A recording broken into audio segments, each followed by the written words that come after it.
que é deputado distrital, que é o Wellington Luiz, porra, correr atrás desse cara. Nós vamos pegar esse moleque que fez isso aí com meu primo.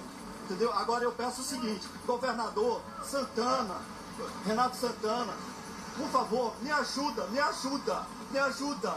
Brasília está sendo difícil de conviver. Nós temos que pegar esses caras e meter na cadeia. Mas para isso, as autoridades lá no Congresso, aquela Câmara lá, aquele Senado, tem que mudar. Tem que mudar essa lei. Governador, por favor, corre atrás.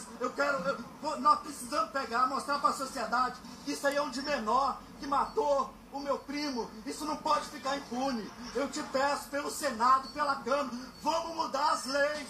O menor não tem condições mais de ficar na rua e matando. Menor de 16 anos, menor de 17, não tem condições. Tem que mudar essa lei. Tem que voltar para... Tem que colocar essa lei para 16 anos. Abaixar a menoridade.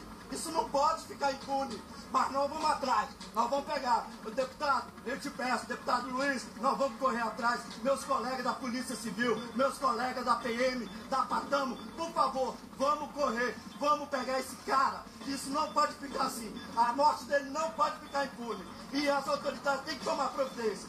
Ontem mesmo, uma gente da Polícia Federal foi assaltada, entendeu? Ela mesmo falou, tem que andar armado, porque aqui em Brasília está difícil. Então nós, que eu sou militar também, tem que andar 24 armados por causa da bandidagem. Nós temos que mudar a lei tem que ser mudada.